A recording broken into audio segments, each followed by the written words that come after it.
You found the skeleton. How would you tell it's a dinosaur? You personally, how would you decide? Well, interesting question. I don't know. I'd have to do some research on that.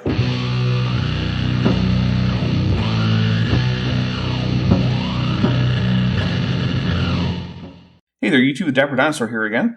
We're once again here to take a look at Grady McMurtry. Thankfully, for the last time. Well, at least for this series. Last time, Grady was telling us how, despite all the things that are, pelvic about whale pelvises, that they're not pelvises. Didn't really do a whole lot of good on that one. But, let's see what he's got for us this time. Grady? The laws of biogenesis, that life only comes from life and only reproduces after its own kind, is the truth. Again, this kind of thing is just something Grady's making up here. It's not a real thing in science. Evolutionists propose that small inorganic molecules combine to form amino acids, and amino acids, proteins, and eventually living cells, but... No, that would be abiogenesis, and it actually starts with organic chemicals, which we know for a fact can and do form amino acids, RNA, and once that RNA is going, it can catalyze its own reproduction, as well as the formation of amino acid polymers, which are basically, proteins. I think it's quite interesting. And then you have a textbook in chapter 3, on a general textbook on science, it will say, spontaneous generation has been proven to not occur. And in chapter 16, it says, but evolution is true. Correct. The textbook contradicts itself. I wonder if he often gets confused when people say that two things are true at the same time, when those things are in no way contradictory. If anyone here ever meets him, ask him how he feels about the fact that cars need fuel, and that solar panels do not need fuel. If he's consistent, it should be utterly baffling to him. There really are only two supposed causes of inanimate objects coming to life. The first one, of course, would be Pinocchio. Right, magic. Like special creation. Odd that the creationist would make that comparison, but sure, whatever. And the other one would, of course, be Frosty the Snowman. Wow, even I'm not usually this mean to creationism. I wonder if Grady is okay. However, most scientists consider these two reports to be false. Right in line with creationism being rejected as pseudoscience. How close have scientists come to creating life? Not very, since none of them are really trying. There's a whole lot of ethical issues with even the attempt, and it's not really necessary to investigate abiogenesis to try. Further, we don't currently know enough about the process to really have a good idea how to go about doing it. Because yes, abiogenesis is still very much an open question in science, and it's not clear if or when we'd know enough to attempt to recreate it. But it's also not clear at what point we could say that we had replicated it. Are reproducing strands of RNA that can undergo evolution on their own alive? In that case, then yes, scientists absolutely have created life. If not, then no, probably not. But any point where you say this is the cutoff of what life is going to be fundamentally arbitrary. And I can just as well use a broader definition and say that yes, life has been created. It's reasons like this why origin of life researchers aren't really interested in trying to recreate abiogenesis in full. It's not even clear what it would mean to try. Well, the law of biogenesis, or biogenesis, means the law of life beginnings. It's the truth. It's the real law. I am the law of life beginning. Now, Louis Pasteur, a great creation-believing scientist, was one of the major people involved in developing the law of biogenesis. But the law of biogenesis basically says this. It basically says that life only comes from life and reproduces after its own kind. Well, not close at all. Think with me for just a moment. Producing 3 or 4 bricks is not the same thing as completing a skyscraper. In part because skyscrapers aren't made of bricks, but if you could make a few bricks, then it's self-evident that you could indeed make a brick house with enough time and materials, which is why abiogenesis research tends to focus on making the things life is made of, like amino acids and sugars. Even if scientists could synthesize life, it would not be non-living material spontaneously generating life. It would be an outside greater intelligence manipulating the material to get life. Sorry, Grady, science doesn't operate on the heads you win, tails science loses principles just to suit your ideological needs. What are some of the problems that are encountered in synthesizing life? Well, the first problem is this. When chemists synthesize amino acids in a lab, they produce a 50-50 mixture of right and left-handed amino acids. It's called a race mix mixture. Race mix? No, it's racemic. And oh look, Shisuke et al., 2004, found that a racemic mix of alanine, aspartic acid, arginine, glutamic acid, glutamine, histidine, leucine, methionine, serine, valine, phenylalanine, and tyrosine with an excess of racemic asparagine crystallized preferentially with other amino acids of the same handedness, showing nature to sort D and L amino acids.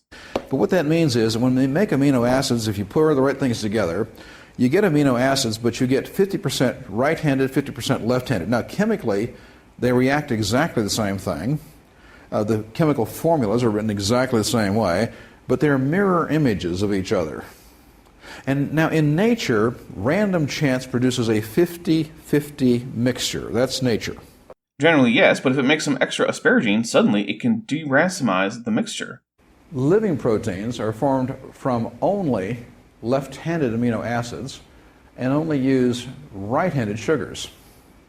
So let's think about this. Living systems use only left-handed amino acids, no right-handed ones, and they use only right-handed sugars, no left-handed sugars. As a matter of fact, if I take a right-handed amino acid and stick it in your body, you'll die.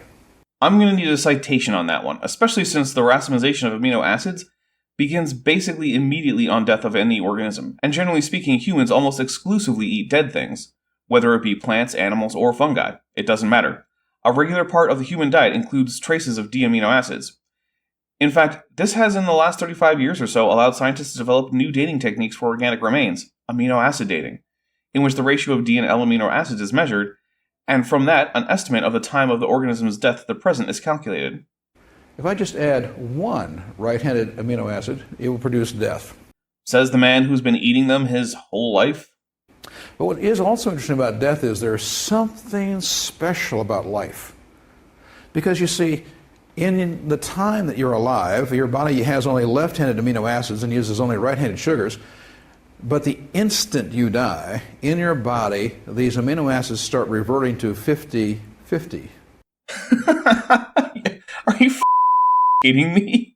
He knows this. And he's going to pretend that just having one D amino acid in his body is going to kill someone? Is Grady secretly a lizard person who only eats live food? How is Grady a real person who exists? There's something special about life.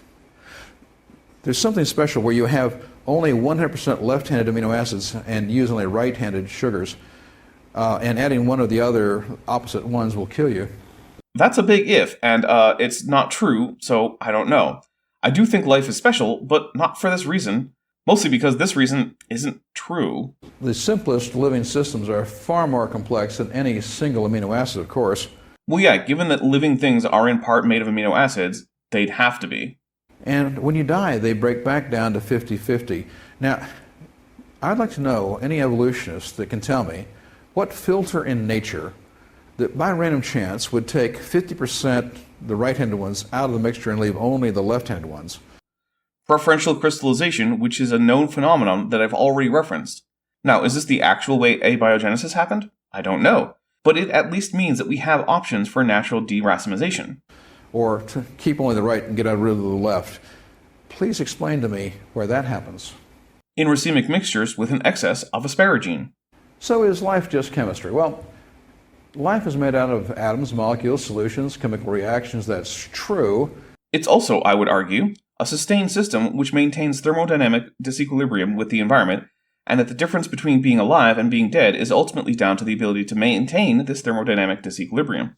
But Grady has shown he has no clue about even the basics of thermodynamics, so perhaps that would go over his fat head. However, when one dies, these chemicals are still there, although they do start to revert to 50-50, and in the case of amino acids, for instance. Thus, we can say that life is more than chemistry, because if I took all of the chemicals in a human body and simply poured it on the floor, it wouldn't form a human body. No, it wouldn't, nor likely anything else of note besides a mess. But that's because there's no way for that system to maintain a thermodynamic disequilibrium with the environment, which allows it to take advantage of energy gradients to do the work of biology. Instead, it's just a cool mess of organic molecules. And what about taxonomy? Now, taxonomy is the ability to pigeonhole, label things, and so forth. Some of you will remember some of this. It's the classification system for naming creatures.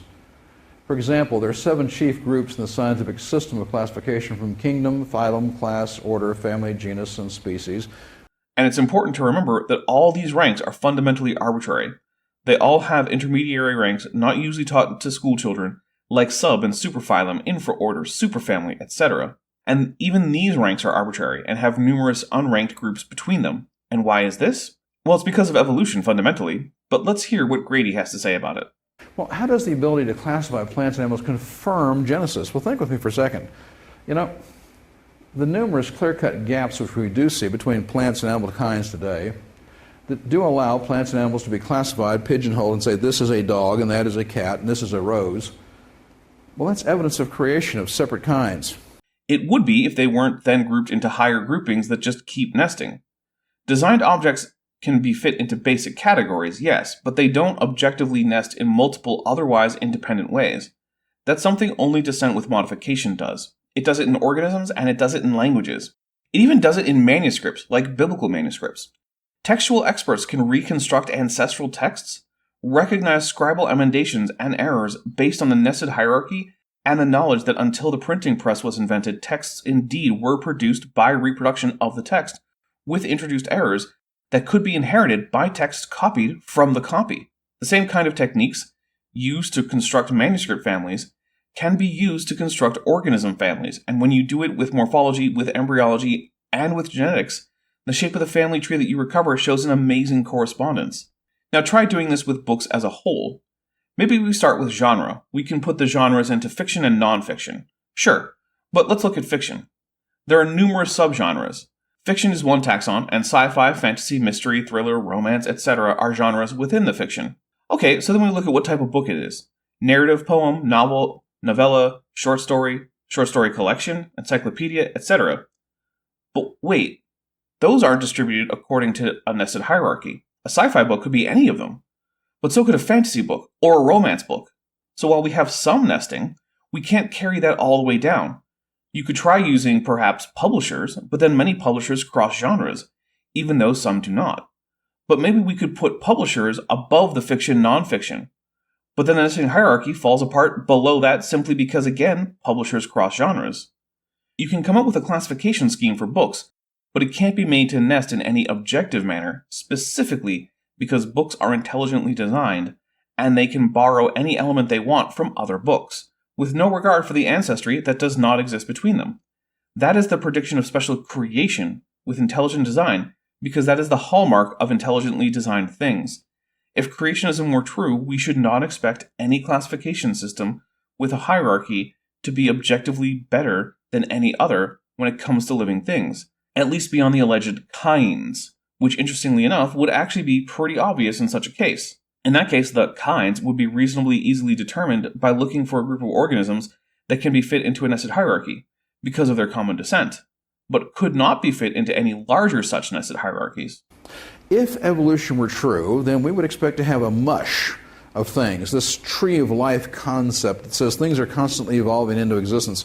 I'd have a mush from one kind into the next. I shouldn't be able to say, this is a dog, this is a cat. I shouldn't be able to say, this is an animal, that's a plant. No, because that's not how branching works. Once two organisms split from a common ancestor, presuming neither lineage goes extinct, they will become more and more distinct.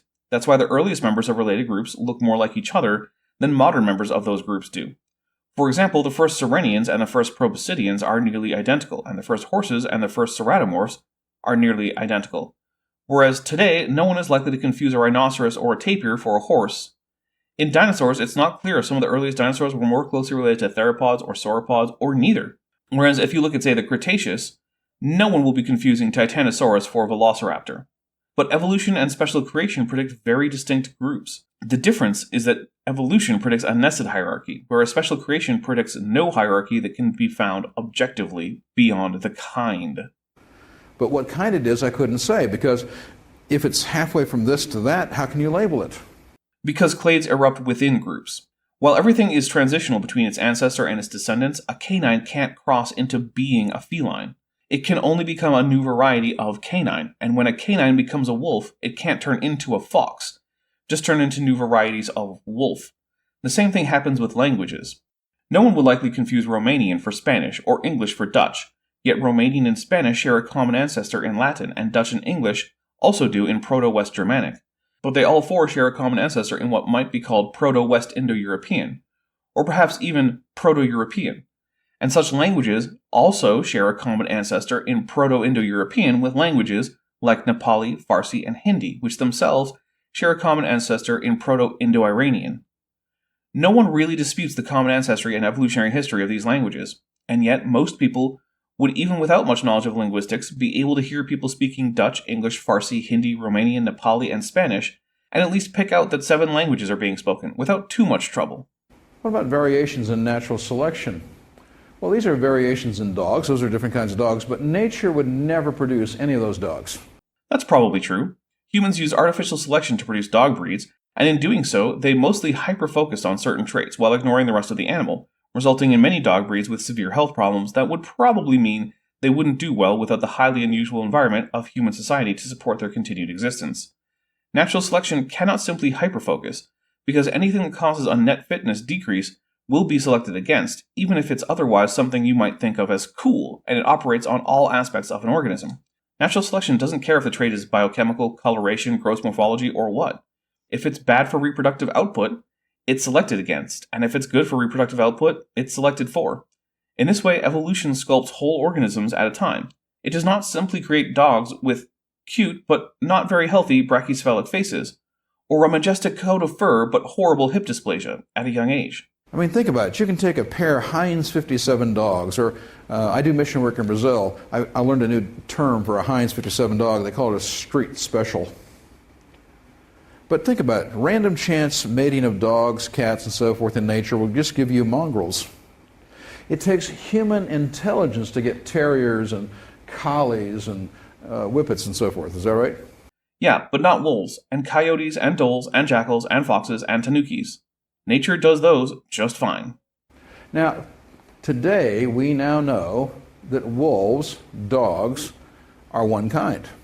Dogs and wolves can mate. As a matter of fact, we now know that coyotes, dogs, wolves can all mate. So what was the original dog anyway? Something like Hesperocyan, which interestingly is nearly identical to Mustelacidus, a basal arctoidean, a group that today includes weasels, skunks, seals, bears, and raccoons. Weird how when you go back in time you get the ancestors of distinct modern groups being very similar, much like how evolution might predict. Variation within cats. All these cats look different, but they're all cats. Hey, look at all these vertebrates that look different, but they're all vertebrates. I guess humans and chimps and snakes and sharks are all the same kind. And what about microevolution versus macro? The variation within a kind versus the jump from one kind to another? Yeah, that's not what that is. If you want to critique a scientific idea, you need to understand it. And part of that is that you don't simply get to redefine technical terms in a field in question. Microevolution is and has always been evolution below the species level, and macroevolution is evolution at or above the species level. So when the common ancestor of wolves and coyotes split, that was macroevolution. It has nothing to do with kinds, for the very good reason that that's not a thing in evolutionary biology. It is a creationist weasel word used to confuse things rather than to communicate clearly. We can tell because there's never any good way to show what it would even mean for an organism to change from one kind to another. Well, microevolution, which is really de-evolution. De-evolution isn't really a thing. Once you evolve, you can't really go back, with extremely few exceptions, such as the repair of a pseudogene that was only broken in a relatively small way, or the return of a Hox gene to a state closer to the ancestral state. But this is vanishingly rare, and the longer the time goes, the less likely it becomes. Is small-scale biological lateral downward shifts or variations. Fun fact, lateral isn't the same as downward. In fact, they're orthogonal to each other. But also, evolution doesn't have an up or down. It has adaptation to the environment. That it might do that in a way that humans do or do not like doesn't mean evolution is going up or down. Such as color, size, the shape of nose, shape of ear. Macroevolution would involve large-scale biological changes from one kind to another, such as fish becoming amphibians, amphibians becoming reptiles, reptiles becoming mammals, birds, humans, and so forth. Well, that would be macroevolution, yes, but fundamentally that's also about manipulating the shape and size of pre-existing organs while changing biochemistry. It's just the same as the microevolution that Grady accepts, but, lots of it. A human has the same basic bones and organs as a frog, but they're in different sizes and shapes, and the human has some distinct biochemistry. But these are things that microevolution accomplishes. Grady is basically just saying that you can't use the same process that you use to walk to the corner store to walk 5 kilometers. That is, putting one foot in front of the other and repeating. But we all know that that's exactly how you walk 5 kilometers, by taking the same kind of steps that gets you to the corner store. Now, many of you would be familiar with the Galapagos finches, that when Charles Darwin arrived in the Galapagos, he actually cataloged 13 different varieties. Technically, they're tanagers, but I think only myself and Jackson Wheat really care about that. So he cataloged 13 different varieties of finches. He said, based on the size of the beak and the shape of the beak and so forth. But genetic studies have been done recently that prove that all 13 varieties of finches are one species. It's just 13 varieties of one species. It's no different than you can have 6.7 billion people on Earth and they all look different from each other. But they're all people. Well, that's just a lie. There's no citation, of course, because no, the consensus on the birds commonly called Darwin's finches isn't that they're all the same species. They're not even all the same genus. There are 5 separate genera. There's Geospiza, Camarhynchus, Platyspiza, Certhidia, and Pinarolaxius. Between these genera, there are 18 species. The entire point is just completely wrong. And again, this is a 5-legged cow. Now, this 5th leg right here, is it beneficial to the cow? Probably not. No. And tell me something, is this new information coming into existence by random chance? No, in fact, it's not even likely a genetic change. It's more likely a result of a fetus that started to split into twins, but it didn't really work, and then the twin was partially resorbed, leaving behind a supernumerary leg. That's how this normally happens in tetrapods. Or is this simply the accidental duplication of previously existing information? Also no, because again, this isn't a genetic change. It's like he tries to be as wrong as possible. Well, I think you'll agree.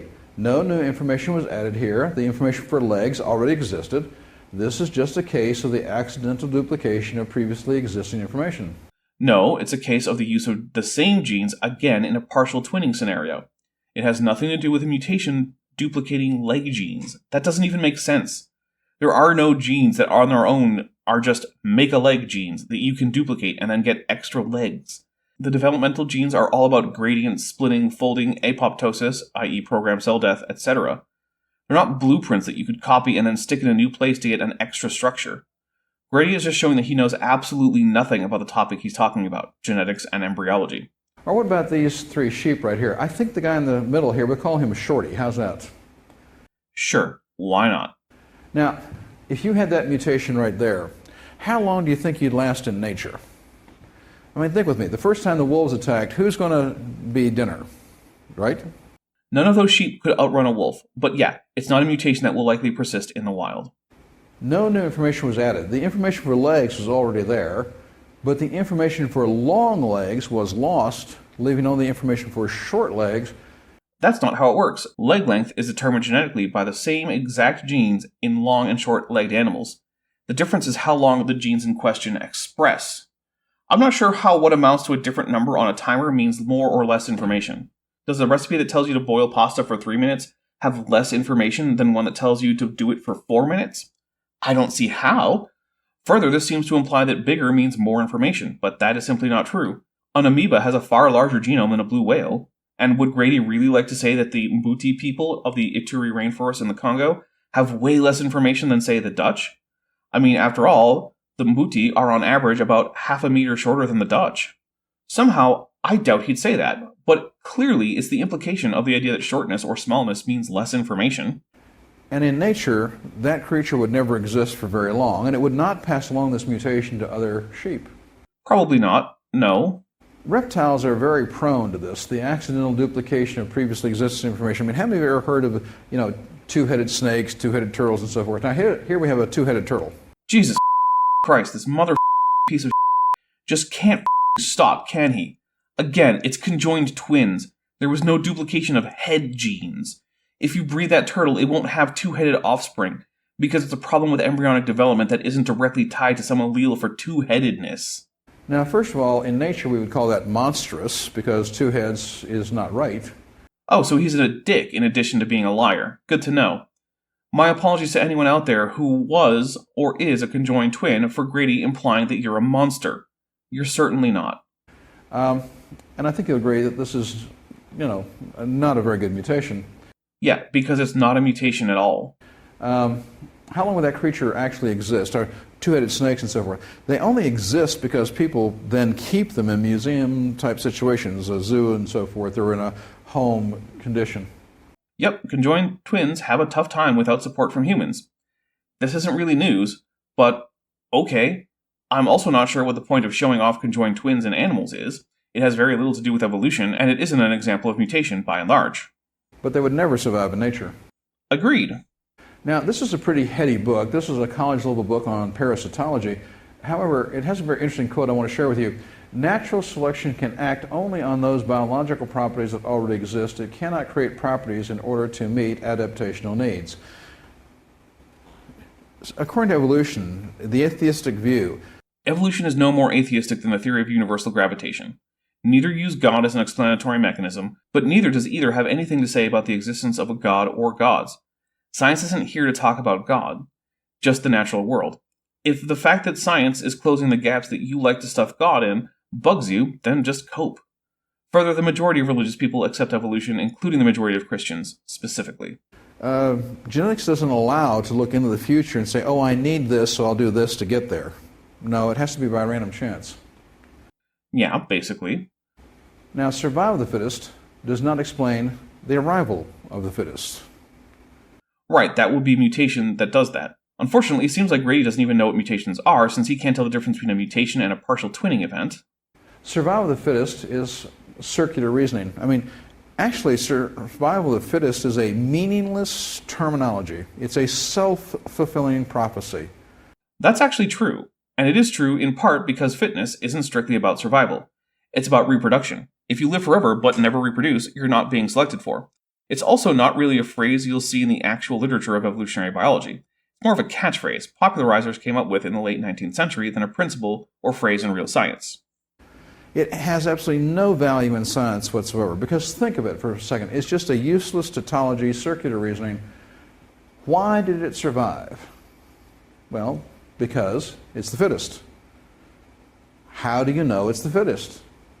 Because it survived. It's a self-fulfilling prophecy. It means absolutely nothing. It doesn't prove anything about evolution. Yes, which is something everyone is well aware of in science, and is why it's not something scientists use. And finally, think with me for just a moment. I no longer think he's even capable of that. Every time he says that, he then goes on to make the most brain-dead statements imaginable. He might as well say, now ignore all logic and reality with me for a second.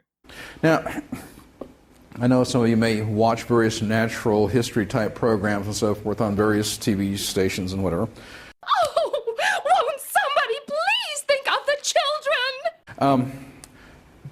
First of all, I will say this to you as a creationist. If you must watch these programs, please do me one favor and turn off the sound. Yeah, we wouldn't want you learning any science or anything. Imagine telling curious people to just ignore expertise and stick their heads in the sand, lest they learn something that contradicts an absurd minority and frankly cultish take on the Bible. There's nothing wrong with the pictures. As a matter of fact, some of these photographers are some of the greatest in the world. Animals really do play, they really do eat, they really do sleep, etc., and some of the photography is exceptionally good. Catches the animals exactly without them knowing there's any human around. And the pictures can be fine. What's wrong is the narrative. For example, how many of you have seen pictures of seals swimming gracefully through the water? And they're just playing. They're not hunting, they're just enjoying life and so forth. And they're swimming around and playing with each other and so forth. And the narrative says, oh, do you see how for millions of years these creatures evolved to swim so gracefully through the water? I actually don't remember that. But then again, I'm not a paranoid religious extremist who's intentionally wrong about nearly everything, and who is hypervigilant for any science that contradicts my obviously nonsensical view of the history of the planet. So maybe I wouldn't. I could take the exact same picture, change the narrative, and say, do you see how the Creator God designed these creatures to swim so gracefully through the water? Yeah, but to do so, he'd be ignoring the actual genetic evidence linking pinnipeds to mustelids, mephitids, procyonids, eilurids, and even ursids, as well as ignore transitional pinnipeds showing how they evolved from land-dwelling carnivores, such as Samantor, Necromites, Potamotherium, Huihila, Enaliarctos, Pinarctidian, Pacificotaria, and Pteronarctos. That seems dishonest, or at least massively ill-informed. But then again, let's remember the triangle among well-informed, honest, and creationists. You get it best, too. It's the same picture. It's just two different interpretations. Yes, one interpretation that does not ignore most of the scientific data, the scientific interpretation, and one that does ignore most of the data, the creationist one. And let's think for a second about this particular drawing. I mean, again, how many of you have seen these, underwater, say, photographies of natural conditions where you've seen seals or killer whales, and they find a school of fish, and what happens? Well, they find the school of fish, and the predators see the fish, and what happens is, working together, they start swimming around the school of fish. Now, the fish see the predators out there, they know they're predators, and they want to get away. So if the predators start swimming in a circle, what happens? Well, the fish start swimming in a circle too, because they're trying to get away. And so what happens? Well, then the predators are very clever, you see, because God designed them that way. Facts not in evidence. Then they start getting a little closer and a little closer and a little closer, and the school of fish starts turning a little tighter, a little tighter, a little tighter, until suddenly it looks like a tornado of fish in the water. And then the seals, the killer whales, taking turns, one will turn at a time, go through the school with the jaws going like this, right? Now, think with me for just a second. I wish I could. I really, really do. Is this survival of the fittest? Or is this survival of the luckiest? Hooray! Grady figured out genetic drift. He's only like 80 years late to the party or so. Congrats to him. Well, it's survival of the luckiest. If you're in the way of those jaws, it doesn't matter whether you're the biggest, smartest animal in the school of fish. If you're in the way of those jaws, you're gone. And so survival of the fittest is a totally meaningless terminology. It doesn't mean anything. Well, it does not prove evolution. In fact, it refutes evolution. I'd love to know how, but that music tells me he's about to end the talk without ever explaining it. Fun. And so when evolutionists use these terms, survival of the fittest, which as a rule, they don't, you have to say, wait a minute, really? I don't think so. Yes, instead talk about mutation, selection, drift, and differential reproductive success. You know, the things scientists in relevant fields to evolutionary biology actually talk about. That once you realize the material that I've been sharing with you, you'll realize that survival of the fittest refutes evolution and proves creation. And thus, finally, mercifully, he's done. I don't think I've ever seen an hour-long speech get that much wrong, that fast, and that obviously. Grady is giving Kent Hovind and Carl Baugh a run for their money for the title of the dumbest creationist professionals still living. I hope you enjoyed watching me suffer through this inanity. And if you did, please make sure to hit the like button, subscribe to the channel, and turn on the bell icon so you're always notified when I have new content. Also, leave a comment for the algorithm telling me what you did or did not like. I'm the Dapper Dinosaur. Thanks for watching, but before you go, I just want to say a special thank you to my channel members and my patrons, especially those pledging $20 or above. Bob Knob, Tapioca Weasel, Klaus Jepsen, Bent Hovind, Kevin Brostek Van Manen, Landon Knoll, Mabbity Babbity, Monkey They Them, San, Denny5252, Eleron Teller, Thilhavara, Ian Chen, Mrs. Spexinder, Sphincter of Doom, The Venerable Bede, and Scriptic Mystic. As you probably know, YouTube is a very volatile platform, and from month to month my income on the channel can swing wildly. But the people you see on screen are directly supporting so that I don't have to worry too much about that, and the channel can keep going as it is, and perhaps even improving. If you'd like to join this team, there are links below to join the channel or in the description to join the Patreon. The Patreon starts as low as $1 a month, and the channel memberships start as low as $1.99 a month. On Patreon, you can even get a discount for pledging annually. If you do decide to pledge, you'll get access to an exclusive Discord server just for channel supporters, as well as early access to all of my pre-recorded videos, often up to 2 months in advance. Higher tiers will unlock even better perks. Now, if the annual or monthly pledge isn't right for you, but you still want to support the channel, there is a merch store down in the description, as well as an Amazon wishlist, just for me. And if financial support isn't something you can or want to do, then if you still want to help out the channel, please just like and share these videos and make sure you comment on them. It really helps the channel out. Thanks again for watching. How